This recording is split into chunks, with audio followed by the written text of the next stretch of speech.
Lasting impressions होते हैं। पिछली बार भी आपसे सुना था और आज भी हम सब सुन रहे हैं, तो हम अभी आपसे आपकी जर्नी कैसी रही वो सुनना चाहेंगे, क्योंकि 40 साल बहुत लंबा टाइम होता है। स्टार्ट कैसे हुई ये जर्नी? ऑफ कोर्स बहुत सारे एक्सपीरियंस होंगे, बट कुछ हाईलाइट बातें इस जर्नी की जो आपकी रही, मुख्य बातें, या आपने तो बहुत बड़ों की पालना भी ली है, कुछ उनके साथ के सुंदर अनुभव जो आपके साथ फॉर एवर रहे हुए हैं मेमोरीज में, ऐसा कुछ सुनेंगे। या जरूर, thank you so much. Actually ये भी एक ड्रामा अनुसार हम कहेंगे कलब कलब की नूंद हो गई है कि कैसे मीठे बाबा ने अपना बनाया। तो पहले दिन से ही ऐसा लगा कि यही स्थान है जिसको हम ढूंढ रहे थे, क्योंकि जब मैं छोटी थी तब से लेकर के मैं हमेशा अपने पेरेंट्स को बोलती थी कि आप मुझे कोई आश्रम में से ले आए हो और अभी मुझे वो आश्रम ढूंढ करके वापस उस आश्रम में जाना है। तो मेरी लौकिक माता जी थी, उसको बहुत मोह था हमारे में, तो उसको बहुत दुख होता था कि हम थोड़ी तुम्हें आश्रम में से लाए हैं। लेकिन फिर बाद में उन्हें के भी मालूम पड़ा कि जब मेरे पेरेंट्स उस समय पर माउंट आबू गए हुए थे जब हमारा जन्म होने वाला था, तो बाद में फिर वो लोग भी ज्ञान में आ गए, तो उन्होंने कहा कि हम जरूर माउंट आबू से ही कोई आत्मा को लेकर के आए थे। तो जैसे कि एक बहुत सूक्ष्म बाबा के साथ का जन्म जन्मांतर का रिश्ता, कल्प कल्पांतर का रिश्ता है, तो आज तक सब बातें उस रीति से बहुत सहज रही। और ड्रामानुसार शुरू से ही जैसे ज्ञान में आए तो हम देखते हैं कि अलग अलग बाबा के बच्चों की अपनी अपनी जिसको कहे कि नेचुरल जर्नी अनफोल्ड होती है। तो उस रीति से कोई ज्ञान में चल सकता है, कोई नहीं चल सकता है। जब हम ज्ञान में आए तो मैं 18-19 साल की थी लगभग। तो कई कुमारियां थी, कई कुमार थे, लेकिन थोड़ा समय होता गया ऐसे धीरे धीरे, जैसे बादल बिखरते जाते हैं ऐसे हर एक का रास्ता भी, जैसे सबकी उम्र होती गई, पढ़ाई पूरी होती गई, परिवार की परिस्थिति, तो काफी बातें चेंज होती गई। तो कोई हमको कहता था कि अभी तुम भी चलेंगे नहीं चलेंगे ज्ञान में। हमने कहा हमको तो कभी भी आज तक ऐसा संकल्प नहीं आया। तो जो कुछ भी देखते थे हमारे मन में एक ही बात थी कि देखो दादियां यज्ञ की शुरुआत से हैं, जब तक दादियां हैं, बाबा है, यज्ञ है, तब तक हमें और कोई संकल्प भी नहीं आ सकता है। पर ये एक बाबा की हमें बहुत बड़ी मदद रही कि हमको कभी भी और कोई बात का संकल्प नहीं आया। और जब हम शुरू में ज्ञान में आए तो शुरू से ही हमने जिसको कहे कि बाबा ने कुछ धारणाओं की गिफ्ट दे दी कि हमें बहुत कोई और बातों में नहीं जाना है, कोई क्या कर रहा है, कैसे कर रहा है, नहीं। क्योंकि बाबा का एक बहुत अच्छा मुरली का पॉइंट था जो दादी जानकी ने सुनाया था कि कभी भी गोल्डन टोली में नहीं आना है। जयंती दीदी भी जब सरेंडर होने वाले थे तो बाबा ने ये मंत्र दिया था, तो हमको उस समय पर कहाँ किसी के द्वारा सुनने को मिल गया था। तो कभी भी कोई भी बातों के प्रभाव में नहीं आना है। एक अव्यक्त मुरली में बाबा ने कहा जहां बातें हैं वहां बाप नहीं, बाप है वहां बातें नहीं। तो ये एक बात हमारे जीवन में हमारी यात्रा को सरल करने के लिए निमित्त बन गई, जिसको कहेगी कि हम कभी भी ज्यादा बातों की उसमें नहीं गए, हम फोकस रहे। मैं, मेरा बाबा, मेरे बाबा की मुरली, और बाबा की मुरली में जो बाबा ने कहा है वो मुझे करना है। तो वो हमारा फोकस बहुत मदद किया हमें आज तक भी। तो कितनी बातें आती है, लेकिन जैसे बाबा ने कहा बच्चे सब साइड सीन है, तुम अपनी मंजिल पर चलते रहो, चलते रहो, चलते रहो। क्योंकि जब मैं छोटी थी, समझो 6-7 साल की होगी, जब मैंने पढ़ना शुरू किया तो हम लोग सिटी में रहते थे अहमदाबाद में, लेकिन हमारा जॉइंट फैमिली का सारा कारोबार चलता था। तो 1-1.5 घंटे के दूरी पर गांव में जमीन थी, ग्रैंड पेरेंट्स थे, मतलब पूरी फैमिली थी, एक्सटेंडेड अंकल आंटी आदि की। तो साल में 2-3 बार हम लोग जाते थे गांव में ना। तो मेरे को हमेशा होता था, बहुत सारे लगभग 20-25 कजिन्स इकट्ठे होते थे, लेकिन मेरे को छोटेपन से ये था कि मुझे कुछ डिफरेंट करना है। क्या करना, कैसे करना, कुछ पता नहीं था, लेकिन सूक्ष्म में ये संकल्प जरूर था। तो मेरे ग्रैंड पेरेंट्स से, तो मेरी ग्रैंड मदर पढ़ी हुई नहीं थी, वो कुछ पढ़ना नहीं जानती थी। ग्रैंडफादर पढ़े हुए थे। तो हमारे घर में हमेशा रामायण, महाभारत, भागवत के पुस्तक होते थे। तो मेरी ग्रैंड मदर को चाहिए था कोई मुझे पढ़ के सुनाए, क्योंकि मेरे ग्रैंडफादर बहुत क्रांतिकारी थे। महात्मा गांधी जी के साथ जब फ्रीडम फाइट आदि भी हुई, तब हमारे गांव में सब आए हुए थे। तो मैं, मतलब हमारे घर में काफी ओपन माइंडेड, बहुत 2-3 जनरेशन से था। तो ग्रैंड मदर को और ग्रैंडफादर को मैं वो कहानी के रूप में रामायण, महाभारत, भागवत सुनाती थी। और रोज रात मुझे सपनों में जो मैं सुनाती थी वो आता था। तो मुझे होता था मैं अर्जुन हूँ, मैं गोपी हूँ, मैं कृष्ण के साथ हूँ, अभी युद्ध चल रहा है। तो ये छोटेपन से ही मेरे को ये सब बातों का बहुत शौक था और अच्छा लगता था, और ये जैसे मेरे दिल दिमाग में प्रिंट हो जाता था। तो मुझे होता था मुझे कुछ जानना है, मुझे कुछ समझना है। और दूसरा, जब हम पढ़ रही थी स्कूल में, तब हमने गौतम बुद्ध के बारे में पढ़ा था। क्योंकि हमारे स्कूल में, जैसे आप सबको भी मालूम है कि टैलेंट इवनिंग एंटरटेनमेंट प्रोग्राम होता है स्टूडेंट्स के लिए। तो उसमें एक बहुत अच्छा बैले रखा था, जो सारा नाम था उसका महाभिनिष्क्रमण, कि कैसे सिद्धार्थ एक राजकुमार के रूप में जन्म लेता है और फिर वो कैसे गौतम बुद्ध बनता है। तो फिर मैंने उसके बारे में बहुत अच्छी स्टडी किया था, क्योंकि मुझे 3-4 मिनट का ही वो रोल होगा, लेकिन प्रिंस सिद्धार्थ का रोल मिला हुआ था। तो मेरे फादर ने कहा तुम्हें अच्छी तरह से उसकी स्टडी करनी चाहिए। तो जब मैंने पूरी स्टडी किया तो मुझे गौतम बुद्ध की लाइफ से बहुत प्रभाव पड़ा। तो मैंने कहा कि गौतम बुद्ध के पास, सिद्धार्थ के पास तो ऑप्शन था राजा बने या धर्मात्मा बने, है ना। और लेकिन उसने फिर भी भगवान के नजदीक पहुंचने का पसंद किया, धर्मात्मा बनने का पसंद किया। हमको तो लकीली ऑप्शन ही नहीं है, हमको तो राजा की झंझट में जाने का ही नहीं है, हम सीधे क्यों नहीं भगवान के पास चले जाए।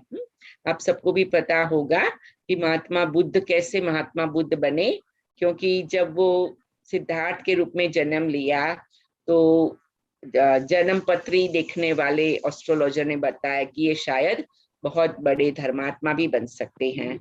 तो उनके पिता ने उनको हमेशा ही महलों में ही रखा, ताकि उनको कोई ऐसी बात दिखाई ना पड़े जिससे उन्हें वैराग्य आए।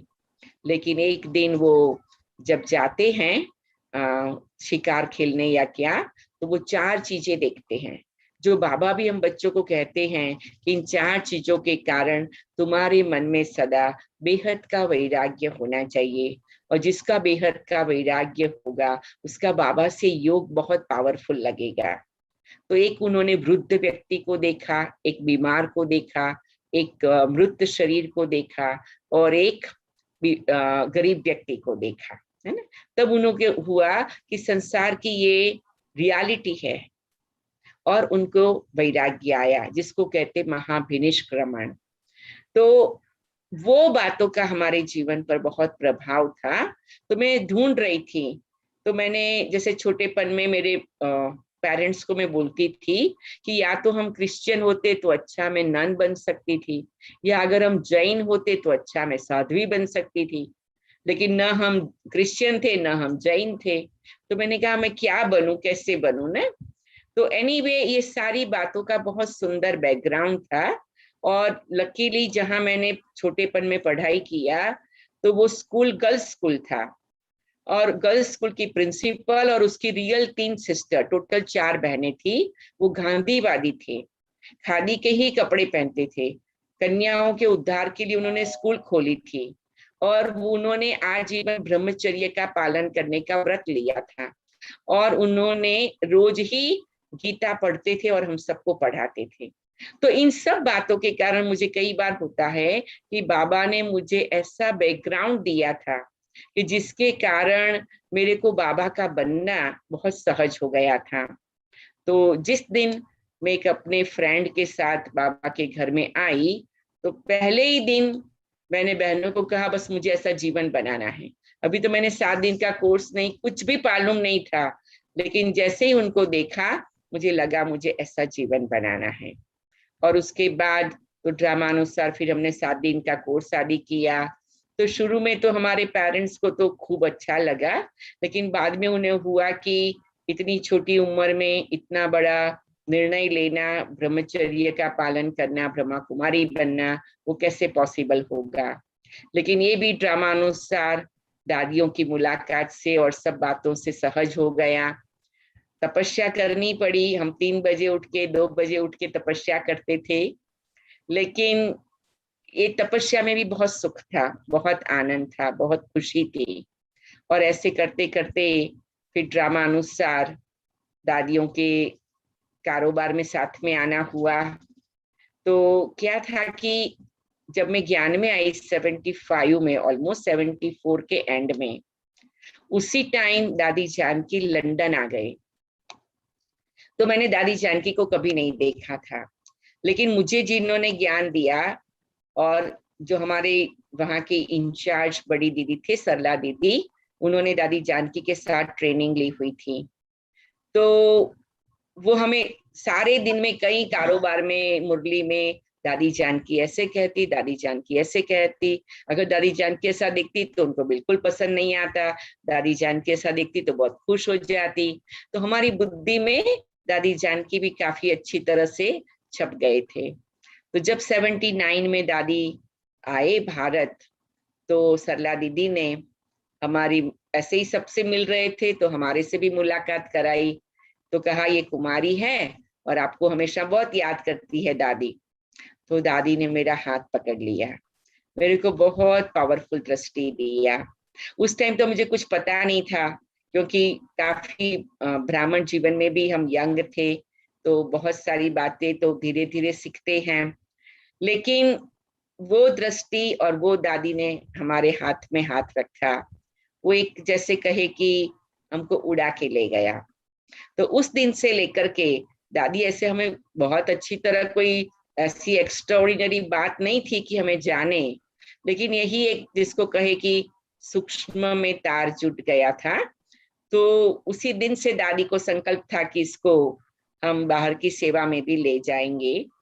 बाकी जब मैं भारत में थी तो वहां पर बड़ी दादी और बड़ी दीदी के साथ के कई कारोबार में कुमारियों की भट्ठी, सेंटर निवासियों की भट्ठी आदि में रहना होता था, और अहमदाबाद में दादियों का आना बहुत होता था। तो जो भी कारोबार होता था उसमें मेरे को ड्रामा अनुसारी पार्ट प्ले करने का मौका मिल जाता था। तो उस रीति से दादियों के समीप आने का शुरू से ही मौका रहा, क्योंकि मुझे हमेशा एक बात अच्छी लगती थी कि जब महाभारत का युद्ध भी हुआ तो कहते कि रात को जब युद्ध सूर्यास्त हो जाता था तो युद्ध समाप्त हो जाता था। तो फिर फैमिली की तरह सब मिलते थे, सब जाकर भीष्म पितामह को मिलते थे और द्रोणाचार्य को मिलते थे। तो एक प्यार का रिश्ता रहता था। तो मुझे हमेशा ही होता था कि हमें भी उस रीति से बड़ों के आशीर्वाद से चलना है, क्योंकि महाभारत की ये बहुत अच्छी बात बताते हैं कि दुर्योधन बेचारा बहुत परेशान होता था कि जिसके भी पास वो आशीर्वाद लेने जाता था वो कहते थे आयुष्यवान भव, सुख मतलब सुखी रहो, लेकिन कोई उसको ये नहीं कहता था विजयी भव। तो उसको इस बात का बहुत, जिसको कहे कि मन में दुख रहता था कि मैं आशीर्वाद के बिना विजयी कैसे बनूंगा। और पांडवों को सभी लोग तुरंत विजयी भव का वरदान देते थे। तो एक बात मेरी कॉमन सेंस से समझ में आ गई थी कि जीवन केवल अपनी विशेषताएं या अपने में गुण कला शक्ति हो उससे विजयी नहीं बनते हैं। वो तो 10, 15, 20% काम करता है मैक्सिमम। हम विजयी बनते हैं हमेशा ही बड़ों की ब्लेसिंग से, आशीर्वाद से। जब वो हमें ब्लेसिंग देते हैं तो वो सूक्ष्म में मेरे पास ये बहुत अच्छा संस्कार था, क्योंकि ड्रामानुसार हमारे घर में बहुत भक्ति नहीं थी लेकिन स्पिरिचुअलिटी बहुत थी। और हमारे भाई जो थे, बड़े भाई, वो हमेशा ही लौकिक पिताजी रोज गीता पढ़ते थे और बड़े भाई हमेशा ही विवेकानंद को पढ़ते थे और हमें सुनाते थे विवेकानंद की बातें, वेदांता की बातें और विवेकानंद की शिकागो की विजिट की बातें, तो कई प्रकार की बातें। तो उससे हमको होता था कि मनुष्य के जीवन में हमेशा ब्लेसिंग का महत्व है, क्योंकि विवेकानंद को भी रामकृष्ण परमहंस ने ब्लेसिंग दिया है ना, तो उसका उसको बहुत महत्व था। तो एक बात हमें ध्यान रखनी है जिससे हमारे में नम्रता बहुत स्वाभाविक रीति से आ जाती है, और वो है बड़ों के आशीर्वाद, बड़ों की ब्लेसिंग्स, बड़ों की दुआएं, दिल की दुआएं। तो मुझे होता था कि हमने साकार बाबा को साकार में नहीं देखा है, लेकिन जैसे हम साकार बाबा मम्मा की छत्र छाया को हमेशा अनुभव करते थे। क्योंकि जब मैं अहमदाबाद में थी तो कैलाश दीदी जो गांधीनगर में अभी रहते हैं, उन्होंने हमको 7 दिन का कोर्स कराया था, और भी 1-2 बहनें थी, लेकिन 1-2 लेसन उन्होंने भी कराए थे। तो वो उनका ट्रांस का पार्ट था।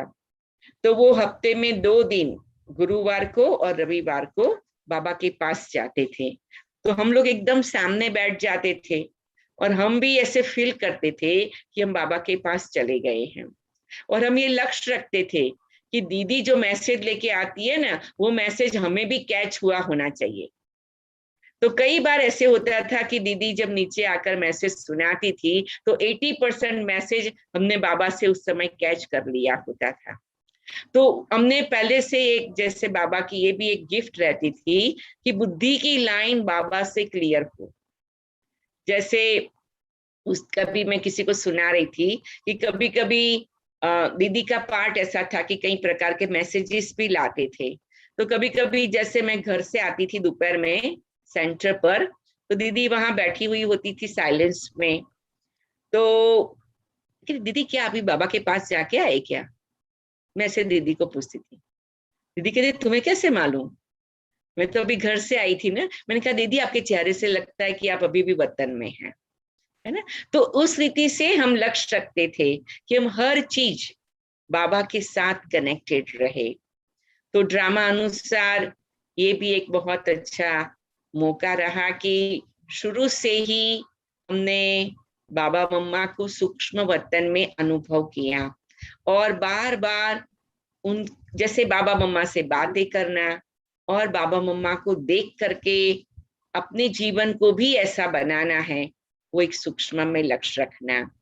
बाकी जैसे अभी बड़ी दीदी का दिन अभी अभी जून मास में गया, सॉरी जुलाई मास में गया, और अभी अगस्त में भी दादी प्रकाश मणि का दिन है।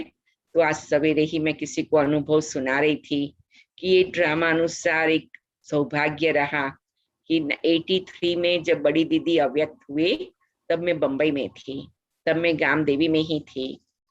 और सारा बड़ी दीदी को डॉक्टर सादी के पास ले जाना, कई प्रकार की रिपोर्ट आदि की बातचीत दादियों को सुनाना, ये सब ड्रामानुसार निमित्त बनने का मौका मिला था।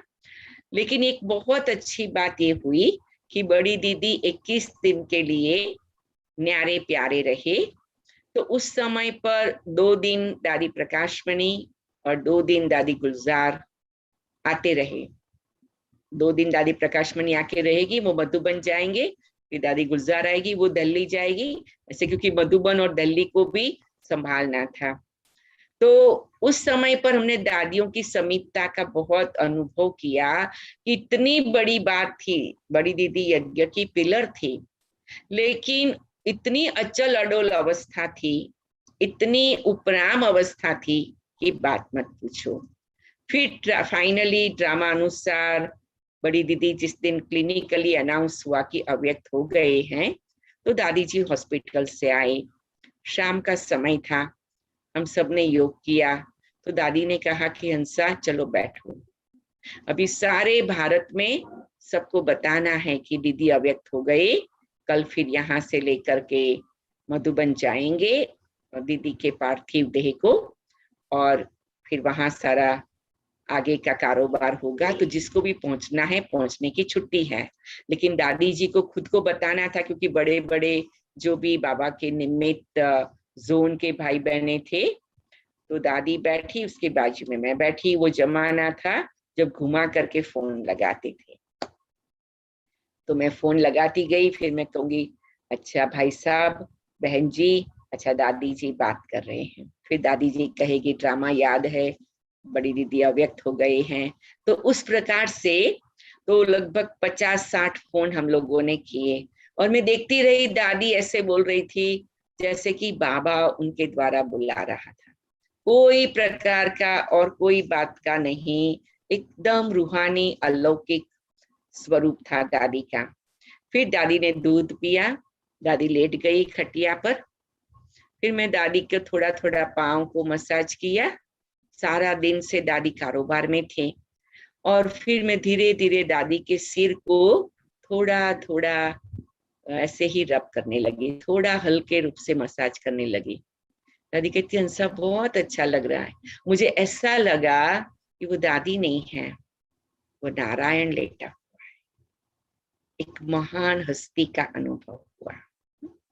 तो उस रीति से हमने देखा कि कैसे बाबा हमें अलग अलग रूप के अनुभव कराता है, कि जिससे हमें मालूम पड़े कि भगवान का कार्य कैसे चलता है। और हमें एक बात पक्की रखनी है कि ब्राह्मण माना जिसका जीवन भावना से चले, ब्राह्मण माना भावना, ब्राह्मण माना सदा भासना लेता रहे, भासना देता रहे। सच्चा ब्राह्मण माना भावना लेना, भावना देना, भावना में रहना, भासना लेना, भासना देना। तो हमको सबको दादियों ने छोटेपन से सिखाया। बड़ी दीदी ने कहा कि देखो आप सब बाबा के लिए टोली बना के लाओ और बाबा को खिलाओ। तो कितनी बार हमने बाबा को टोली बनाकर खिलाया होगा, सारी सारी रात जाग करके बाबा के सामने बैठे होंगे।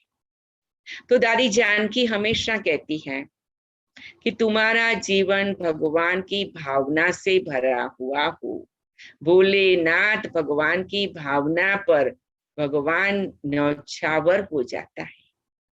तो आप सबको भी मैं यही कहूंगी, ज्ञान है, सेवाएं हैं, वैरायटी प्रकार के प्रोजेक्ट्स है, वैरायटी प्रकार के क्लासेस कोर्सेस हैं, लेकिन सब बात का सार है, क्योंकि समय को देखते हुए, कि भावना और भासना, बाबा की भासना लेते रहो, और वो भावना को कभी नहीं छोड़ना है कि मैं बाबा की, बाबा मेरा, मेरा तो एक शिव बाबा, दूसरा न कोई।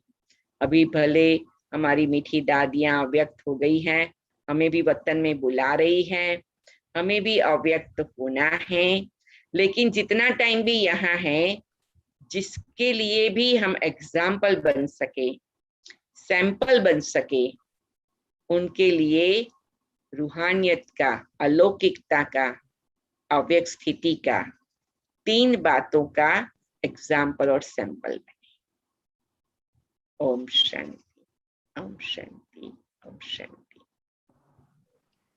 बहुत सुंदर बातें आप सब आपने हम सब के आगे रखी दीदी। Thank you so much for your experience. और मैं ये भी कहना चाहूंगी कि दीदी की लौकिक छोटी बहन, राइट दीदी, आपकी छोटी बहन ग्लोबल हॉस्पिटल में समर्पित रूप से कई वर्षों से अपनी सेवाएं देते हैं। वो तो मैं उनका नाम भूल रही हूँ आज। मीना नाम है उसका। मीना, हाँ राइट। मीना। एक्चुअली ये भी ड्रामानुसार हुआ कि मेरे लौकिक पिताजी भी ज्ञान में आ गए 5-6 साल के बाद, और वो बाय प्रोफेशन अटर्नी है, अभी भी हैं।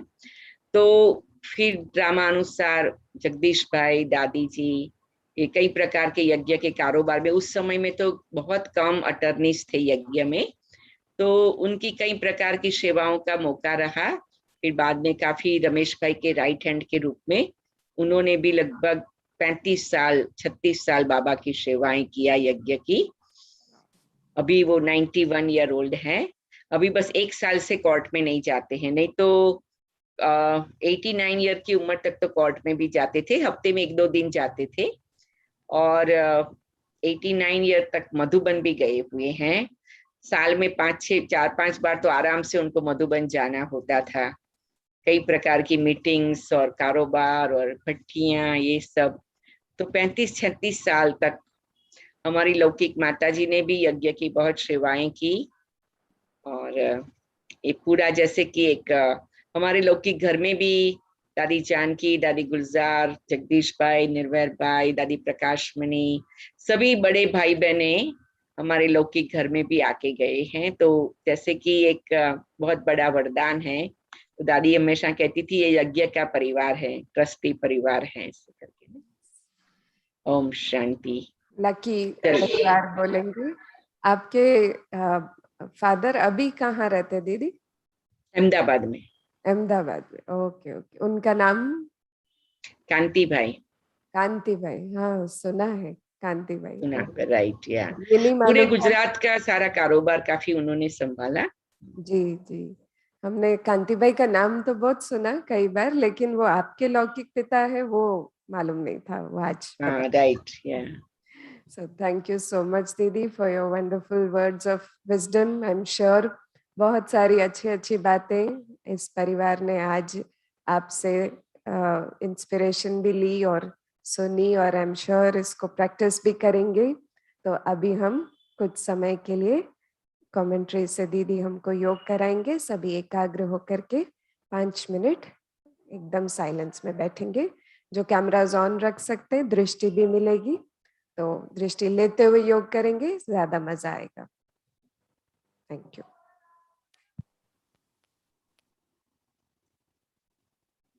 ओम शांति। मैं आत्मा इस संसार की 7 अबज आत्माओं के बीच में भगवान के द्वारा चुनी हुई, मीठे बाबा के द्वारा पसंद की हुई, भाग्य विधाता की पद्मा पदम भाग्यशाली आत्मा। मीठे बाबा, प्यारे बाबा, आपका ये वायदा हर कल्प आना, हमारी ज्योति जगाना, हमें जन्म जन्मांतर की प्राप्ति कराना और जन्म जन्मांतर के लिए मुक्ति, जीवन मुक्ति देना। हे मेरे मीठे प्यारे परम प्रिय शिव बाबा, ब्रह्मा बाबा, बस मेरा मन और बुद्धि गोपी की तरह, अर्जुन की तरह आप में ही लगा रहे और सदा मैं आपके गुण गाती रहूं। प्यारे बाबा, आपके स्नेह ने हमें कांटों से फूल बना दिया, पतित से पावन बना दिया, साधारण से श्रेष्ठ बना दिया, अपकारी पर उपकार कर दिया आपने प्यारे बाबा। मैं सदा आपकी छत्र छाया में हूं और यही मेरा लक्ष्य है कि सभी आत्माएं आपकी छत्र छाया में सुरक्षित रहे। सारा दिन आपके हाथ में हमारा हाथ, आपका साथ, और इस संसार को हम साक्षी होकर देखते हुए चलेंगे।